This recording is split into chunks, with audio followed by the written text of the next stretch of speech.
गुरुर्ब्रह्मा गुरुर्विष्णुः गुरुर्देवो महेश्वरः गुरुः साक्षात् परब्रह्म तस्मै श्रीगुरवे नमः। वसुदेवसुतं देवं कंसचाणूरमर्दनं देवकी परमानन्दं कृष्णं वन्दे जगद्गुरुं। हरि ओम तत्सत्। हरि ओम तत्सत्। हरि ओम तत्सत्। सद्गुरुनाथ भगवान की जय। चैतन्य आश्रम आळंदी देवाची, पुणे महाराष्ट्र भारत। संस्थापक ब्रह्मीभूत सद्गुरु श्री अनाप महाराज, इनकी असीम कृपा से श्रीमद् भगवद गीता का एक विशेष अभ्यास हम लोग कर रहे हैं। आज पहले अध्याय का 14 क्रमांक का श्लोक हम लोग समझने की कोशिश करते हैं। ततः श्वेतैर्हयैर्युक्ते महती स्यन्दने स्थितौ माधवः पाण्डवश्चैव दिव्यौ शंखौ प्रदध्मतुः। इस श्लोक की अवतरणिका। मेरे और पांडु के पुत्रों ने क्या किया, ऐसा धृतराष्ट्र के पूछने पर संजय ने कौरवों के बारे में जो कहा वह श्लोक क्रमांक 2 से 13 में आया है। इस श्लोक से आगे पांडु के पुत्रों ने क्या किया यह बताते हैं। इस श्लोक का पदच्छेद और शब्दार्थ। ततः उसके बाद, श्वेतैहि सफेद द्वारा, हयैहि घोड़ों द्वारा, युक्ते युक्त पर, महती विशाल पर, स्यन्दने रथ पर, स्थितौ ठहरे हुए, माधवः माधव ने, पांडवः पांडुपुत्र अर्जुन ने, च और एव वैसे ही, दिव्यौ दो दिव्य को, शंखौ दो शंखों को, प्रदध्मतुः बड़े जोर से बजाया। अन्वय। ततः श्वेतैहि हयैहि युक्ते महती स्यन्दने स्थितौ माधवः च एव पांडवः दिव्यौ शंखौ प्रदध्मतुः। विसर्ग संधि के नियम अन्वय में दिखते हैं।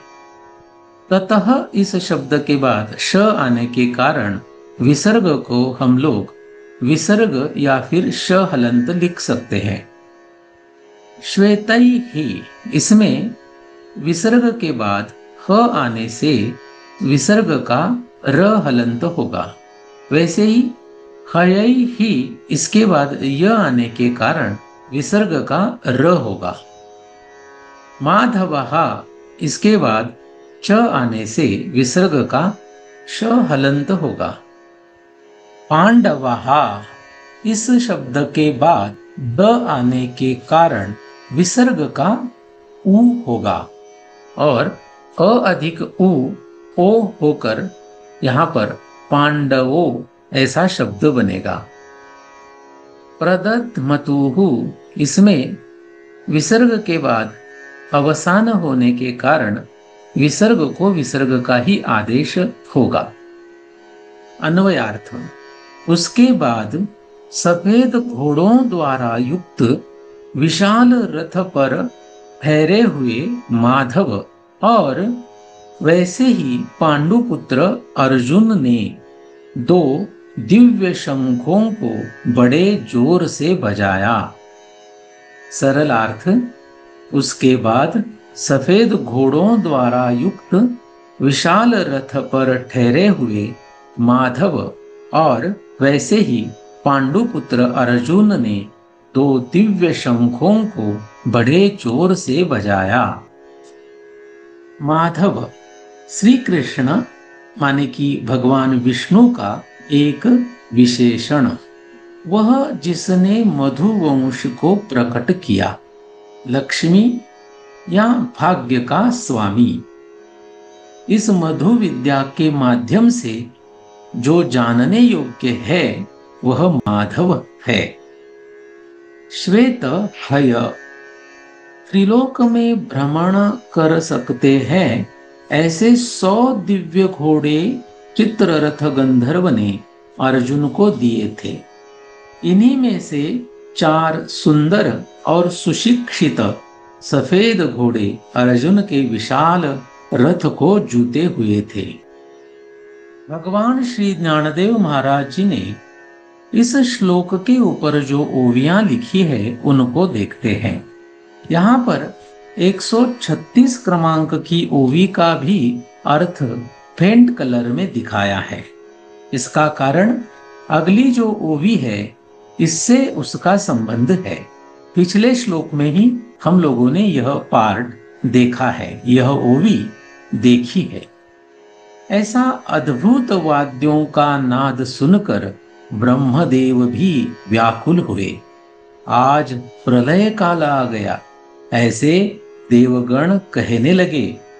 रणांगण पर हुआ यह आकांत देखकर स्वर्ग में ऐसी बातचीत हुई। तब पांडवों के सैन्य दल में क्या हुआ, मानो जो विजय का निज स्वरूप है अथवा जो महातेज का भंडार है, जहां गरुड़ की बराबरी करने वाले वेगवान 4 घोड़े जुते हुए हैं, अथवा जैसे पंख युक्त मेरु पर्वत हो वैसे श्रेष्ठ रथ शोभायमान हो रहा था, जिसके तेज से सभी दिशाएं भरी हुई थी। यह जानो कि जहां अश्ववाहक खुद वैकुंठ के राजा है, ऐसे रथ के गुण का क्या वर्णन किया जाए। ध्वज स्तंभ पर वानर अर्थात मारुति है, वह मूर्तिमंत शंकर है। शारंगधर अर्जुन के सारथी है। प्रभु का यह नवल देखिए, भक्त के लिए अद्भुत प्रेम देखिए, जो पार्थ का सारथ्य कर रहे हैं। दास को पीठ के पीछे रखा और खुद आगे रहे। उस श्री कृष्ण ने लीला से पांचजन्य नामक शंख बजाया। तो आज के लिए बस इतना ही। पुंडलीक वरदा हरि विठ्ठल श्री ज्ञानदेव तुकाराम पंढरीनाथ भगवान की जय। माऊली ज्ञानेश्वर महाराज की जय। जगत गुरु तुकाराम महाराज की जय। सद्गुरुनाथ भगवान की जय।